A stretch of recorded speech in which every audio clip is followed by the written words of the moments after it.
అమ్మా ఎండమూరు రమణ అండి. మా అమ్మగారిది ములగపొడి, అత్తవారిది వెన్నలపాలెం. నేను విజయవాడ పనికి వెళ్ళిపోయాను. నేను విజయవాడ నుంచి వచ్చాను. మరి ఏంటంటే మరి నేను చెప్తాను, మరి అర్థం చేసుకోవాలి అందరూ కూడా. అలాగే మరి విజయవాడ దొరకతరలి మరి నా మీద వాలుతుంది. మరి నేను కదిలి వచ్చాను విజయవాడ నుంచి.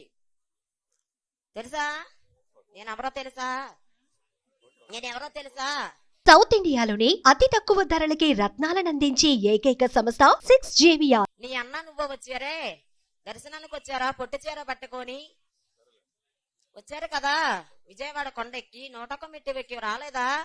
మర్చిపోయావా? అది ఒకసారి నాకు మాట్లాడి అవకాశం ఇయ్యి. వేనలపాలెం పాట మీద జరిగింది, నేను చెప్తాను.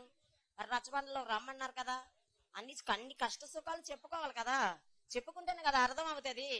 నేను చెప్తాను, నువ్వు ఆలకించు. అదనమాట.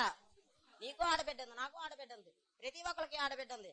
కానీ ఒక ఆడబిడ్డకు అన్యాయం జరిగితే ఎంతమంది నాయకులు ఉన్నారే, ఎవరన్నా సాయం వచ్చారా? వాళ్ళకి ఆడవాళ్ళు కానీ మొగోళ్ళు లేరని ఎవరన్నా కూడా వాళ్ళకి సాయం రాలేదే. వాళ్ళు పగవాలే వెళ్ళి వాళ్ళకి నాకు అర్థం కాలేదు తల్లి, నీ సమస్య ఏమిటి? నేను చెప్తా, నాకు నీకు అర్థమయ్యే వాళ్ళకి అర్థమవుతుంది, అప్పుడు వాళ్ళకి చెప్తారు. అర్థమయ్యే వాళ్ళకి అర్థమవుతాం, మీకు చెప్తారు.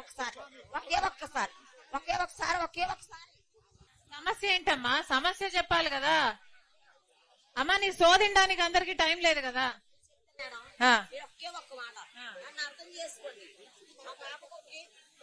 వాళ్ళ పాప కోసం ప్రేమించింది ఎనలపాలెం, వాళ్ళ అమ్మగారిది ఎనలపాలెం.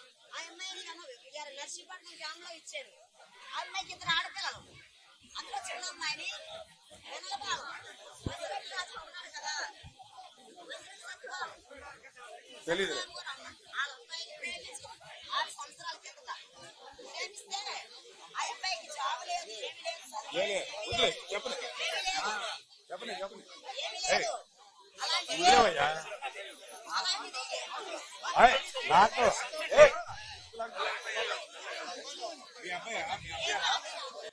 మీ అమ్మ వాళ్ళ అమ్మగారేలండి, వాళ్ళ అమ్మగారే ఈ బాబు వాళ్ళ. మీ అక్కల మ్యారేజ్ గురించి ఏదో చెప్తుందమ్మా, అంతేనా? ఓకేలే, అర్థమైందమ్మా, అమ్మకి అర్థమైంది. అమ్మా ఇది పర్సనల్ ప్రాబ్లం కదా తల్లి, ఇది పర్సనల్ ప్రాబ్లం కదా. మళ్ళీ మాట్లాడదాం.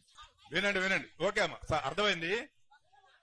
ఒకసారి అమ్మా నీ బిడ్డ పెళ్లి విషయం మాట్లాడుతున్నావు, ఇది కొంచెం పర్సనల్ కదా తల్లి.